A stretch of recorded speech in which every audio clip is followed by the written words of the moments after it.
Assalamualaikum warahmatullahi wabarakatuh. Kita masih dalam mood podcast Warisan Koma episod kali ni. Kita rasa macam berbunga-bunga sikit. Sebab apa berbunga-bunga? Kita bersama dengan wanita-wanita. Amboi kan? Cuma bersama dengan wanita-wanita yang pentingnya hebat. Sebab orang Perak mana ada yang tak hebat, semua hebat. Tajuk podcast kita hari ni nampak macam dekat TV ni, kamu Tembika Pulau Tiga ataupun kita panggil Labu Pulau Tiga ataupun kita panggil perhiasan labu. Macam itulah. Tapi kenapa Pulau Tiga? Kita sangat banyak kita akan bersama dengan panel. Sebab panel kita yang akan nerangkan apa itu Pulau Tiga, apa itu labu sayung ke apa ke. Orang ini lebih handai daripada Cho. Cho perkenalkan terlebih dahulu. Panel kita ni datangnya pun daripada sana lah Pulau Tiga kalau juga kan. Daripada daerah Kampung Gajah tu, iaitu Puan Rokiah binti Mat Isa bersama dengan cucundanya yang tercinta, Cik Syafiqah kita. Dipersilakan. Assalamualaikum. Waalaikumsalam. Betul ke Cok sebut Syafiqah tadi? Betul. Betul. Ya, Cok kan apa kadang-kadang dengan perempuan kan gemar silap. Dia gemar silap. Dia gabra dengan perempuan. Tambah pula sebelah dia Poh. Poh apa khabar Poh? Alhamdulillah. Alhamdulillah. Poh dengar cerita nama Poh ni nama glamour itu Poh Nak. Betul ya? Poh Nak ya. Lari pula Poh Nak dengan Rokiah. Sebab Rokiah tu masa lahir dulu bapak yang merepot kan dia bubuh nama Rokiah. Okey. Tapi yang membela saya diam dengan mak opah saja. Okey. Dia suka panggil saya Zainab. Oh, suka panggil Zainab. Jadi nama tu Rokiah tu tak ada disebut hari-hari. Panggil Nap je lah. Panggil Nak je lah. Itulah puncanya. Itulah punca opah yang bubuh nama Zainab. Okey. Jadi kalau dekat kampung apa tu orang panggil Nap lah. Nap lah kalau yang sebaya tu Nap lah. Kalau yang muda-muda ni panggil Kak Nap lah. Kan macam tu lah. Kita nak sembang pasal labu bunga tampil ni ataupun ada yang setengah orang panggil labu Pulau Tiga, yang ada setengah orang kata labu sayung bercorak lah, macam-macam lah orang nak gelar kan. Poh hari ni ditemani oleh cucundanya sebab nak neman Poh cara nak bercakap, nak menyembang dengan Cok. Tu Cok khabar. Jangan risau Poh, kita berdeh je kan. Yang penting Poh ni mesra koma. Sebelakang kamera pun memang dia mesra. Sempoi je orangnya. Okey Poh, sebelum kita tanya soalan pada Poh yang banyak-banyak tu, nak berkenalan dulu dengan Poh. Ada setengah orang tak kenal kat luar sana kan. Pengenalan tentang diri Poh tu sikit. Selain tadi nama kita dah tahu. Poh asal orang mana, berapa umur Poh, kalau boleh dikongsikan. Silakan Poh.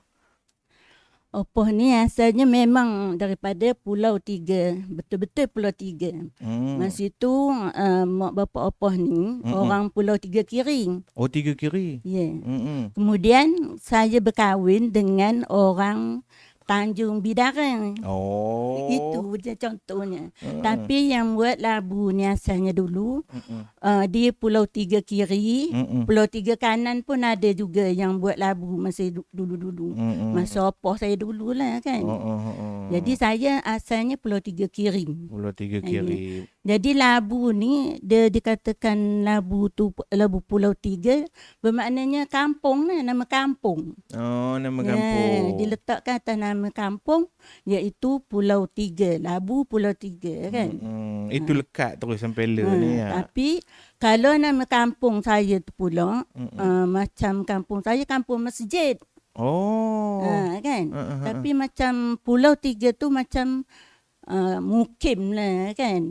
Jadi mukim Pulau Tiga Kanan, mukim Pulau Tiga Kiri. Okey. Tapi saya duduk sekarang ni di Tanjung Dara, mukim Pulau Tiga Kanan. Tiga Kanan. Maknanya suami Poh orang Tanjung Bidara. Dekat-dekat je. Dekat. Tapi mukim Pulau Tiga. Mukim Pulau Tiga. Okey. Poh umur apa sekarang Poh? Umur Poh sekarang ni dah 73. Alhamdulillah kuat lagi. Alhamdulillah. Kuat lagi. Alhamdulillah.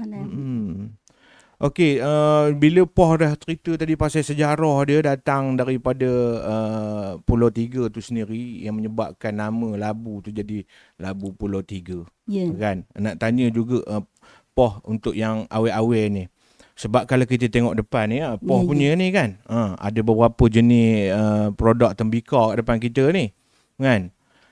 Tapi secara kasurnya kita nampak ya Poh, apa dengan labu sayung di Kuala. Ya, memang. Ya, Ya. kan. Jadi Chong nak tanya Poh tu, apa yang nak bezakan? Yang nak bezakan ni labu sayung, ini labu bunga tampil Pulau Tiga. Ya. Apa beza dia tu Poh? Jenis teknik nak buat labu sekarang ni, Okey. dia dari dulu pun sampai sekarang, dulu pakai tumbuk kan. Ya. Tanah pakai rendam apa semua. Dia lebih kurang sama je dengan teknik sekarang ni. Di mesin, di tapih kan. Tapi corak-corak dia tu pun dia seolah-olah sama juga labu gelugur.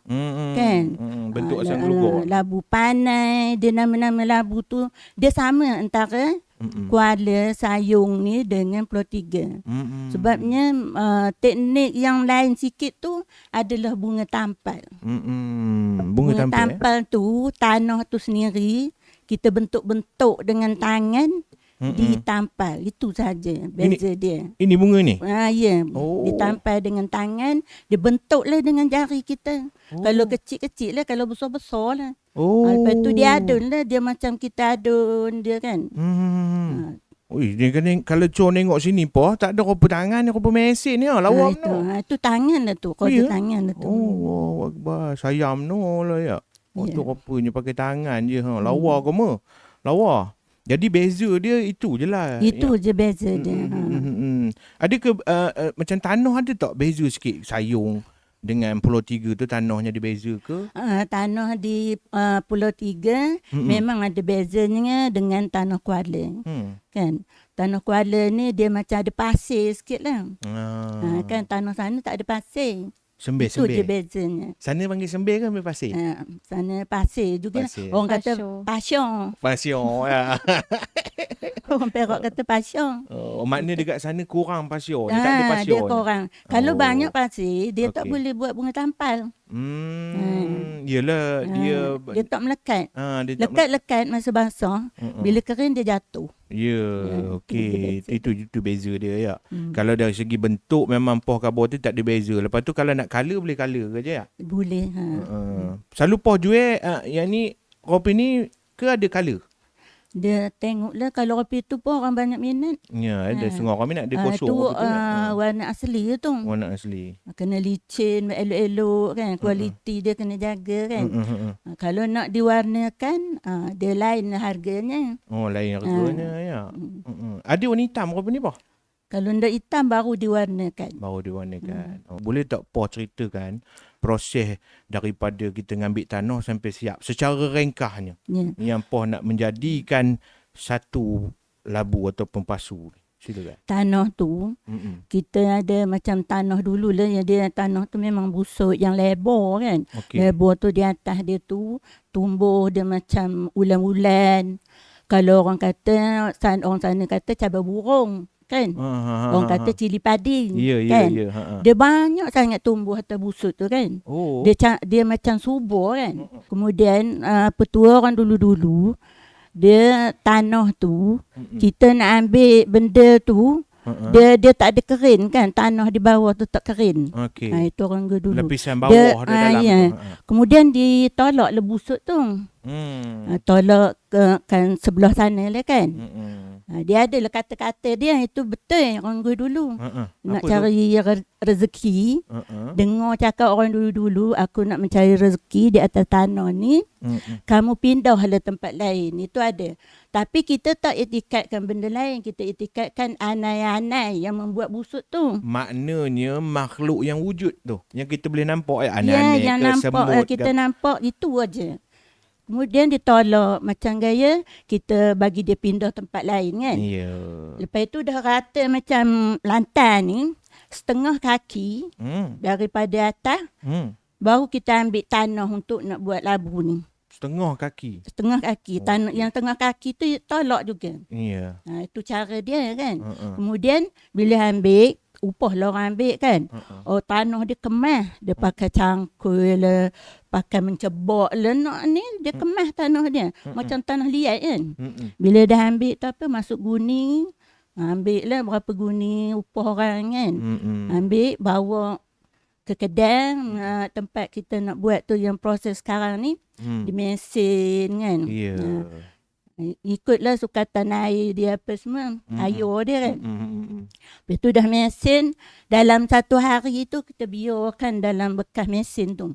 Besoknya tu baru kita tapih. Maknanya kita biar tu dia mendak ada. Dia biarkan bagi dia kembang. Oh, dia kembang. Dia bukan proses terbuat, bukan. Oh. Itu dinamakan tanah ni, dia katakan labu ni memang tradisional betul lah kan. Ya. Biar kembang dulu, Hmm. kemudian besok tu kita mesin lagi dalam 2 jam, kemudian tapih. Tapih tu simpan dalam bucket. Dalam 3 hari baru kita boleh buat barang. Mok lama juga ya. Masa dulu picit tangan, bila dah kita 3 hari, kita jemur dia, kita angkat, kita uli, bentuklah dengan tangan. Tapi di atas dasar teknik baru kerajaan ambil tahu kan daripada kelab tangan nombor 1, kelab tangan Kuala Kangsar lah kan.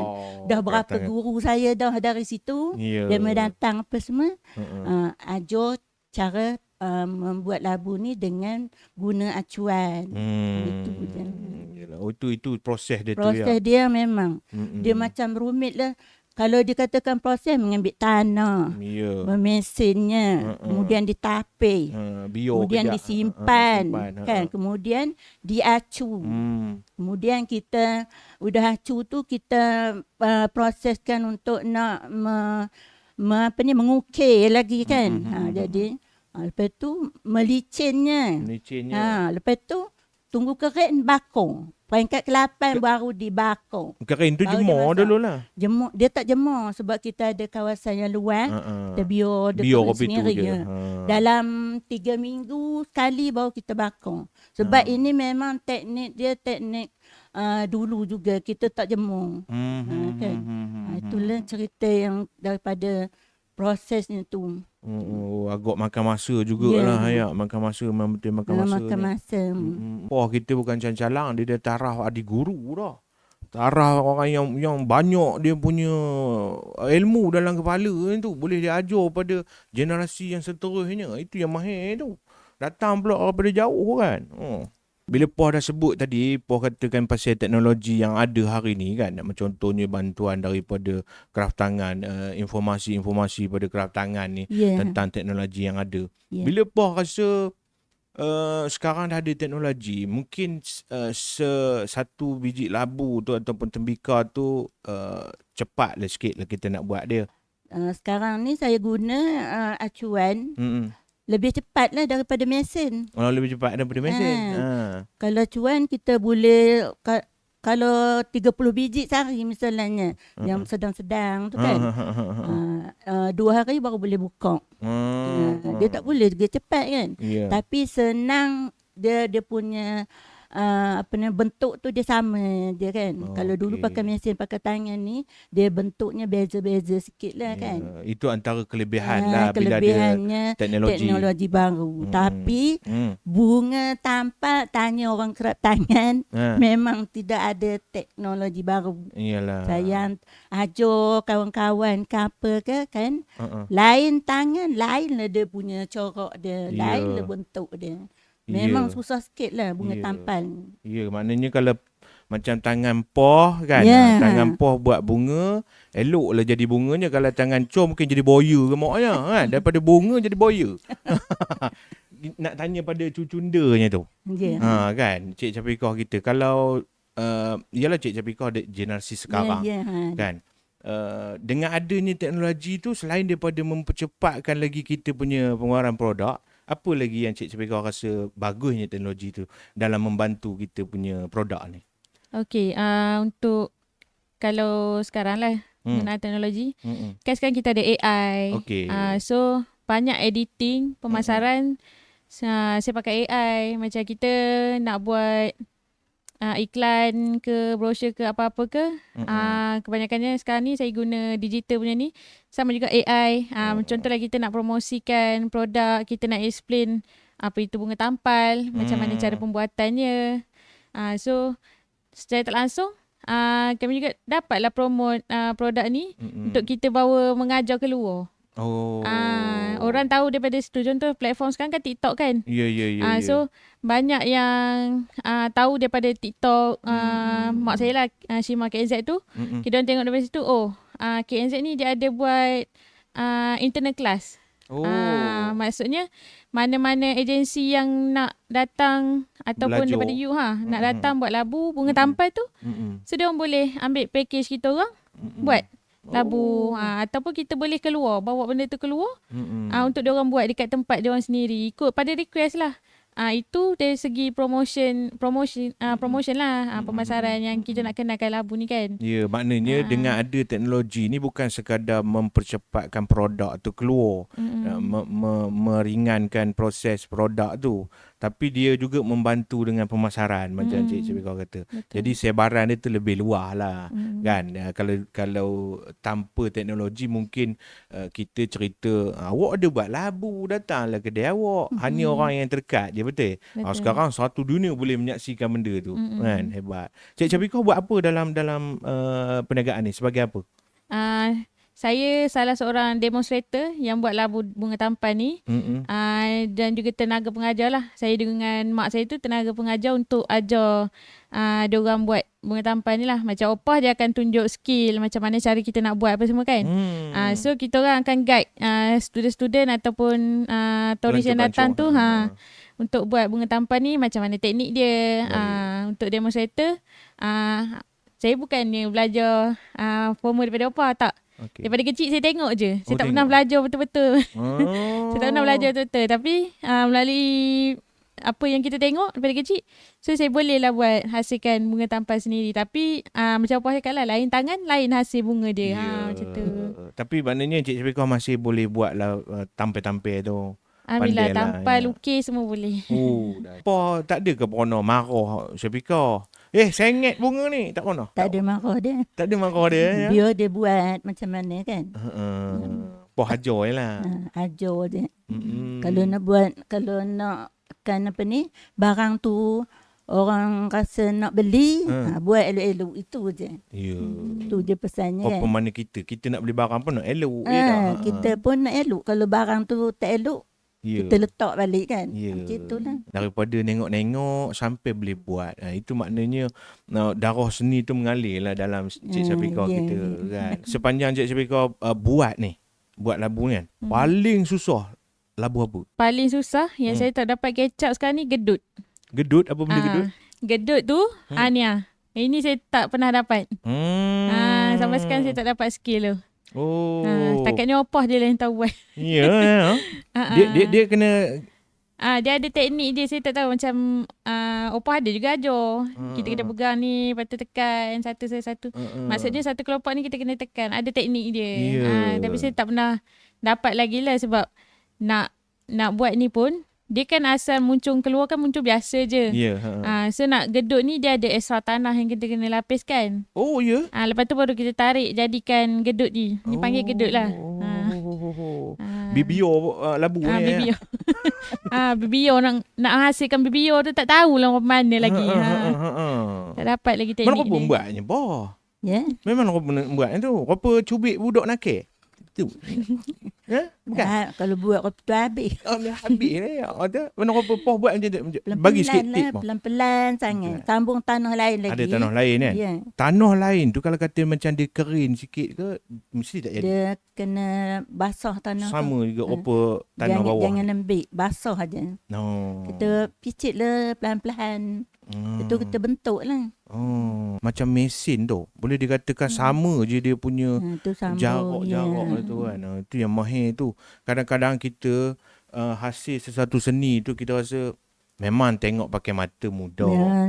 Pakai mata lah maksud Chon. Biasa je ni. Memang. Tapi nak buat itu susah, itu sebabnya pada Chon janganlah kita berkira apa yang kita ada RM1 RM2 tu untuk mengeluarkan beli produk-produk macam ni. Ni apa ya? Kalau Cho buat ni, Cho rasa macam tak apalah, Poh lah buat gedut ni. Betul. Cho buat yang bawah tu je, tapak tu je. Dia yang specialnya bunga tampar opah ni. Satu labu, satu pasu dari dulu lagi 40 tahun dulu. satu bunga tu ada satu tu je pasunya. Tak pernah akan sama. Oh. Itu yang special je. Dia tak pernah Maknanya sama. contoh kalau ni Pak Ali beli, Pak Ali tu boleh bangga. Ni bunga aku je ada ni. Betul. Oh, dahsyat itu. Itu nilai dia tu. Kalau Cik Syafiqah boleh ceritakan sikit antara bunga yang ditampil ni bunga apa? Ada ke nama ataupun simbolik dia? Ada. Selalu opah buat bunga raya lah. Bunga raya. Bunga raya. Yang tu bunga raya. Okey. Ada bunga orkid. Yang terbaru ni bunga kalumpang. Oh, bunga kelompang pun ada. Itu ada. bunga negeri Perak tu kan. Apa ada buat. Oh, dahsyat. Apa simboliknya tumbuh-tumbuhan ni kepada pengetahuan orang luar sana yang tengok? Mungkin contoh kalau kita letak pada colah kalau bukan bunga tampil lah, bukan bunga kan. Mungkin kita tampil cicak ke, maknanya kita boleh kaitkan cicak ni simboliknya bahawasanya dulu kat Pulau Tiga ni ada cicak contoh kan. Jadi apa simboliknya bunga raya tu dengan Pulau Tiga tu, apa kena-mengenanya Poh? Bunga raya ni dia macam kita nampak bunga raya ni adalah terselah dari dulu lagi. Sebab kita nampak bunga raya kalau dulu nampak masa budak-budak merah aja. Ya. Bunga raya merah aja. Dia kembang dia tu kelopak dia bercerai-cerai kan. Ya. Senang orang tahu ya. Senang bunga raya kan. Kemudian masa dulu memang kita tengok bunga-bunga hutan, bunga orkid kan. Kemudian kita tengok kalau masa dulu buah padi kan.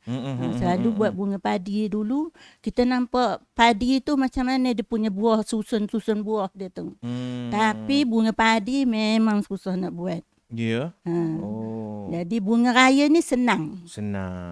Bunga orkid ni pun kita boleh ubah suai dia cara untuk meletakkan pada labu. Sebab kita nak mengenakan kepada labu tu, tanah tu mesti lembut. Kemudian badan labu tu kena lembap. Dia tak boleh kering ke apa ke kan. Jadi sentiasa kita tangan basah. Kemudian kalau kita ada kipas ke, ada aircon ke kan, kita sentiasa nak menutup. Kena sebelah ini tutup belah sana. Kan nak bagi betul-betul bunga tu sama masa dia dah siap semua tu, bagi sama melekat dia. Lepas tu kita nak memproses untuk membentuk yang lain tu lagi senang. Macam tu ya. Memang rumit lah bunga tampan ni. Kalau besar lagi banyak bunga dia, lagi rumit lah cara kita nak membuat. Dia boleh jadi ke Poh bunga tu tertanggit? Masa dulu apa tak berapa nak biasa sangat. Bila kena bunga tu tak cantik. Apa buka lah. Buka balik pelan-pelan. Mau buka kita dia? Mata kita tak menyenangkan kan. Tak puas. Tak puas kan. Buka balik. Kan. Kadang-kadang masa tu nak praktis bunga tampan ni kan dalam satu hari tu macam mati kita di situ aja. Kan. Di situ aja macam mana. Rasa tak boleh tidur mikir rasanya macam itulah. Kan. Sampai orang pelanggan apa semua datang tu dia suka tengok. Tengok kamu itu dia yang respect, yang kagum dengan orang lama ni, demo sangat mementingkan kualiti. Kan, penting kualiti tu satu, yang keduanya disiplin. Kita buat satu benda tu ada disiplin, ada semangat kita tu, ada roh kita tu kan. Macam orang le ni macam janji lekat je, mana tu kopi sikit tu kamu kerak dengan besok. Janji juek. Tapi orang dulu tengok tu dahsyat. Itu yang kita kena ambil daripada orang dulu tu, semangat demo tu kentir. Selain daripada bengkel ataupun institusi daripada Poh sendiri yang diwarisi oleh anak-anak semua ni, ada tak yang lain di sana Cik Syafiqah? Bengkel ataupun institusi lain yang masih aktif mengajar, menjual dan menjadi pusat tarikan pelancong di Pulau Tiga tu yang dalam penghasilan labu ni ada ke? Untuk mengajar, buat demo apa semua. Takat ni dah tinggal KNZ Craft sahaja. KNZ Craft je? Ya, yang lain tak ada pelapis. Kebanyakan orang muda dekat kampung tu banyaknya keluar. Macam saya dah merantau 10 tahun, saya balik pula. Macam gitu. Dah balik, saya tolonglah mak saya. Dah tolong mak, saya mulalah balik sikit-sikit buat bunga tampal apa semua. Saya follow demo. Sementara bawa tu saya follow sekali buat demo macam tu. Yeah. Tapi setakat ni KNZ Craft saja yang menyediakan kelas. Kita buat demo apa semua. Tinggal tu je lah untuk bunga tampal lah. Yalah. Ui, sayang tu ya. Dulu Ponak Khabar Ponak dah buat sampailah sekarang yang umur 70-an ni. Ada tak kalau Poh boleh kongsikan pengalaman, kenangan manis ke kenangan yang sedih ke sepanjang Poh buat labu ni, bunga tampil? Kenangan yang paling menyedihkan kalau saya bekerja dengan kawan-kawan dulu, kita ada geruk kan. Bila ada geruk, bila demo dah kahwin, demo tak lagi bekerja dengan apa kan. Tak membantu lagi apa. Kemudian yang menyedihkan lagi, kawan-kawan yang asyik bekerja dengan apa tu meninggal. Allah. Tu yang paling sedih lah kan. Kemudiannya pula yang paling menyeronokkan bila saya pergi dibawa oleh kerap tangan ke Maha baru-baru ini. Oh, program Maha. Yang ada dibawa daripada kerap tangan Kuala Kangsar, itu paling menyeronokkan. Apa rasa bangga, apa rasa dihargai lah masa itu. Allahu Akbar. Kan. Jadi selama dekat 2 minggu lah bersama Syafiqah, sama dengan anak apa Shima kan. Ke Maha. Walaupun penat ke berjalan ke jauh menuju kereta apa semua kan, tapi seronok. Apa sebab Poh jadi seronok tu? Sebabnya apa jadi seronok, apa rasa nombor satunya kesenian apa ni diangkat dan dihargai kan. Allah Akbar. Ya. Kemudiannya apa nombor lagi, apa sangat sayang hasil kerap tangan Tanah Liat ni daripada usaha apa sendiri kan. Jadi kalau orang lain tak ambil tahu misalnya kan, jadi rasa apa benda-benda ni akan hilang gitu je lah. Hilang begitu. Sekarang kan pun dah dalam fasa dah nak tenggelam dah benda ni kan. Betul. Sebab secara jujurnya sendiri, walaupun Cho orang Kuala, Cho inilah pertama kalinya Cho tahu pasal labu Pulau Tiga ni yang bunga tampil-tampil. Kedok Cho hanya tahu labu sayung je. Lantak lah ada bunga apa pun kita ini dia punya ini je, corak je. Dia tak ada rasa kan. Ya, dia tak ada rasa. Betul. Jadi Cho rasa tepat lah tu kan. Macam Poh cakap dia tepat lah. Dia bukan rasa bangga atau diri dia tu sendiri. Dia bangga kerana seni warisan ini diangkat, dihargai. Ada orang yang mencari, yang nak ketengahkan benda ni. Kraft tangan, syabas kepada kraft tangan Kuala Kangsar. Kuala Kangsar memang padu Poh. Okey Poh, kita rasa kita tak ada soalan yang panjang-panjang lagi kan. Cuma kita nak minta jugalah, selain daripada Poh punya penceritaan apa semua tadi kan, sebagai orang lama yang di dalam industri seramik ataupun tembika ni kan, yang orang bahasa mudahnya orang panggil labu-labu ni kan. Tanah Liat lah, apalah, macam-macam lah orang panggil kan. Yalah, macam-macam. Orang lama punya nasihat kepada generasi hari ni Poh. Nasihat dan juga harapan Poh tu. Silakan Poh. Kesenian ni walaupun seni apa sekalipun kan, kita identiti kita kesenian dia kan. Tempat apa adalah tinggal lagi kesenian dia. Tanah Liat ni. Kalau bidang tariannya dabui kan. Oh, dabui. Bermakna dua-dua tu dabui dengan Tanah Liat ni dia seganding sama dengan tok saya dulu. Kan? Dengan apa saya buat labu. Tok saya dia berdabui. Jadi dia seganding masa tahun, kalau tak silap apa dah besar lah kan. Dalam tahun 60-an lah. 60-an. Dah besar. Sebelum itu demo dah aktif lah juga kan. Ya. Jadi apa rasa pesan apa ni, sebabnya kerap tangan ni adalah melambangkan identiti daerah ataupun kampung kan. Buat tantangan ni, kalaulah kita tidak menjaganya ataupun kita tidak berminat, dia tidak ada jadi apa-apa hasil daripada bentuk-bentuk yang ada di depan kita kan. Letaklah tanah di depan kita tu. Apa kita nak buat? Biarlah kau begitu. Biarkan begitu ya. Kalau kita nak buat pun ada lah generasi-generasi yang belajar tu. Bila dah diajar misalnya mereka tak berminat. Kenapa jadi macam itu ya? Sebabnya pada pendapat apa, mereka tidak sayang kepada seni-seni itu sendiri. Kemudian mereka adalah berminat kepada hasil. Bila cari benda tu dapat duit. Bila cari benda tu dapat duit.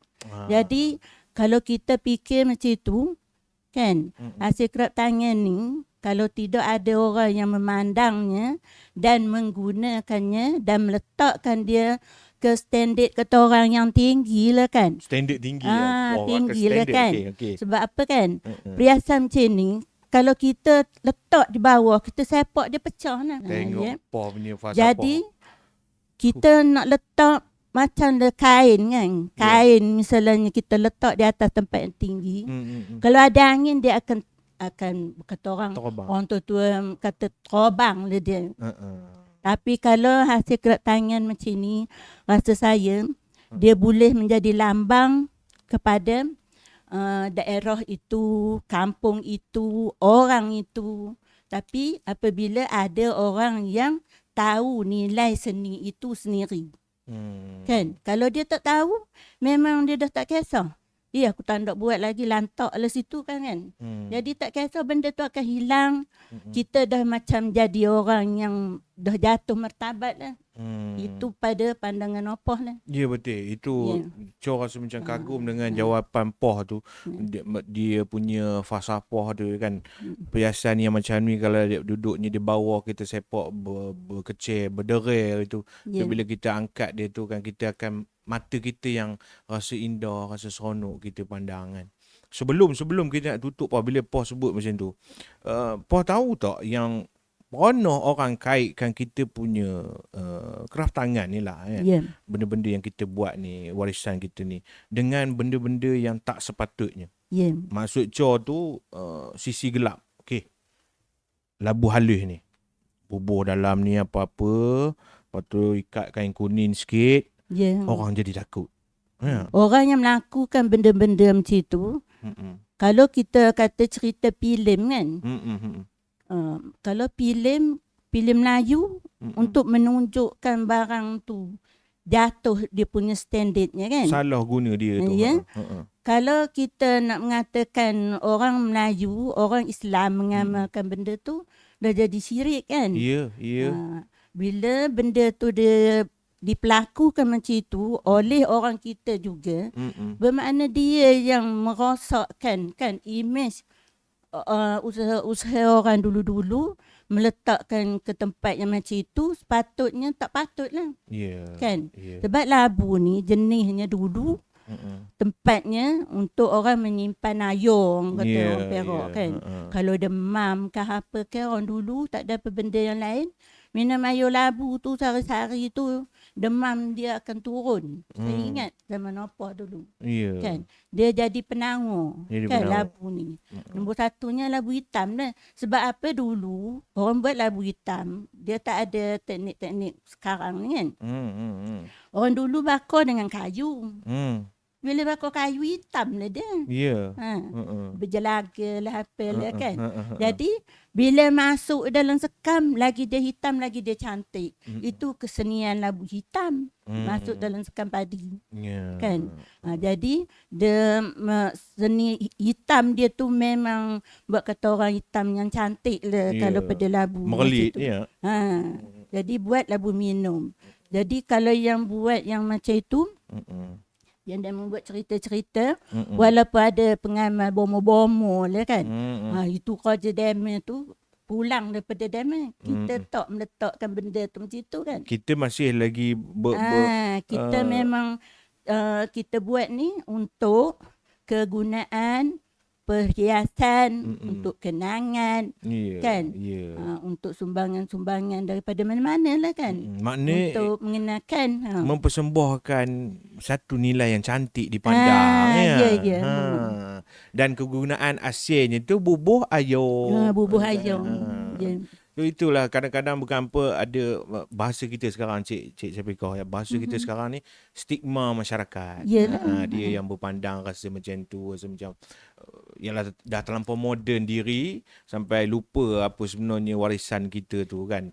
Sebenarnya warisan kita tak kisahlah kraft tangan ke pemakaian ke apa ke, semua benda tu bukan dikaitkan dengan yang tak sepatutnya. Sebenarnya tujuan dia semua yang baik-baik, yang positif-positif. Kita dalam Islam, kita berwuduk menggunakan air. Tayamum menggunakan debu tanah.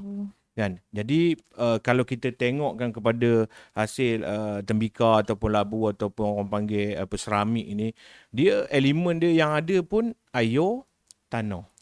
Ya. Dan kita cerita daripada awal podcast tadi, adab kita tu. Adab kita nak mengambil tanah tu. Bukan, tu pun cerita bukan kita cakap dengan benda yang kita tak nampak. Kita seolah-olah bercakap dengan yang kita nampak tu. Contohnya aneh-aneh dalam tanah tu. Semut, ya. Ke tepi lah kamu, aku nak ngambil ni. Contoh macam tu. Itu orang kata hebatnya orang Melayu dan hebatnya Islam kita mendahulukan adab. Adab tu ada, settle. Bila kita ada adab, orang akan kata kita ada ilmu. Itu yang kan. Jadi kita ambil wuduk dengan air, kita ambil tayamum dengan debu tanah. Jadi elemen itu juga kita hasilkan satu produk yang dinamakan tembikar ke seramik ke labu ke cawan ke apa benda ni orang panggil ni. Kita simpan air pula. Dan airnya tu ada juga kajian, tapi bukanlah kata kajian yang sangat-sangat tepat mengatakan pH dia yang paling baik dalam air yang dalam tembikar tu. Tapi kajian mengatakan, mengesahkan memang airnya yang disimpan dalam labu sayur atau labu ni lah, senang ceritanya, baik.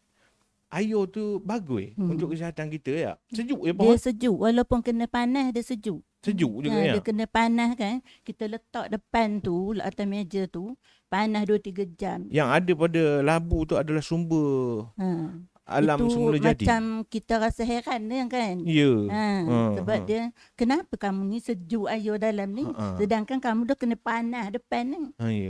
Kadang-kadang orang yang datang membeli tu kan, kalau tak percaya, corah atas tangan bukan, rasa memang sejuk. Kan, betul. Apa minum air peti air ya. Tapi berbeza lah sikit. Janganlah kan. sejuk minum peti air tu ya. Tapi itulah dia bila orang kita yang zaman ni segelintir lah ya. Bila demo rasa demo tak boleh terima dengan hakim, macam mana air ni boleh jadi sejuk? Ini ada benda ni ya. Itu. Kita tak nak dah benda ni. Bila kita dah ada podcast kita hari ni yang dijayakan, dicetuskan oleh pihak MAIP, Majlis Agama Islam Perak dan Adab Melayu ni, dan juga daripada UPSI, Universiti Pendidikan Sultan Idris ni, kita clearkan kepala kita. Kita clearkan pemahaman kita bahawasanya kita tak ada, warisan kita tak ada sangkut paut dengan benda yang tidak sepatutnya dan bercanggah dengan Islam. Warisan kita semua bagus-bagus. Semua bagus-bagus. Akhir kata daripada Cik Syafiqah kepada penonton luar sana. Mungkin harapan Cik Syafiqah yang generasi kini lah. Kan? Apa harapan kepada yang sebaya macam Cik Syafiqah ni? Ataupun generasi kini? Okey, sebelum tu saya sambung sikit lah tadi kan. Boleh. Tanah tu, dia sendiri kan bersifat sejuk. Ya. Sebab tu lah air dia sejuk. Bukannya ada perkara mistik ke apa dalam tu. Tak ada. Kan. Betul. Lepas tu harapan saya, moga kita dapat tarik crowd lah untuk diorang belajar kesenian ni. Kalau tak minat untuk teruskan ataupun buka bisnes tu agak susah kan nak dapatkan tanah ke apa ke. Sekurang-kurangnya belajar, tahu yang labu bunga tampan ni wujud, ada. Dan kita boleh ketengahkan, kita boleh kembangkan, perkenalkan. Mungkin boleh jadi salah satu souvenir negeri Perak selain daripada labu sayur, labu bunga tampan. Sebab labu bunga tampan ni, kalau kira dalam Malaysia pun ada satu je opoh je yang buatnya. Nak baca fakta, Great Britain pun ada keluar kat artikel. Ya? Ya. Jadi sangat-sangat bernilai lah apa yang ada di depan mata kita. Sangat-sangat bernilai lah selagi opoh kita ni ada. Kan? So kita hargai warisan ni. Maknanya macam Encik Syafira kata kita kena ambil tahu, sekurang-kurangnya ambil tahu. Kan? Kalau tak nak buat bisnes tu memanglah susah. Ya.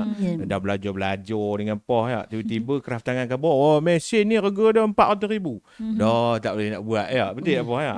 Tapi bila ambil tahu nilai-nilai itu tak perlukan model. Kan? Hanya perlu memori kita ni kuat, kita simpan. So bila satu hari nanti kita boleh cerita pada generasi yang akan datang, inilah dianya. Kalau kamu nak tahu, di Kuala ada labu sayung. Kalau kamu nak tahu, di Pulau Tiga ada labu bunga tampil. Ya, itu hak milik Perak. Saya mengucapkan jutaan terima kasih kepada Opa dan Cik keluarga, Cik Syafiqah semua kerana sudi datang sini, luangkan masa, bersusah payah daripada jauh dan jenuh nak memikir, nak mengongsikan kepada kita semua tentang labu bunga tampil Pulau Tiga ni. Doakan Poh kekal sihat, Poh kekal bersemangat, ingatan Poh kuat dan juga seluruh sisi keluarga untuk teruskan lagi legasi, teruskan lagi warisan kita yang sangat bernilai daripada Cho. Terima kasih banyak Poh. Terima kasih banyak. Ya. Ada masa kita jumpa lagi Poh kalau datang Kuala ya. InsyaAllah. Okey, terima kasih menonton semua. Teruskan menanti episod-episod seterusnya daripada podcast Maib dan juga Upsi ni. Jumpa lagi. Jaga adat, jaga warisan, jaga agama, dapat semua. Assalamualaikum warahmatullahi wabarakatuh. Bye-bye.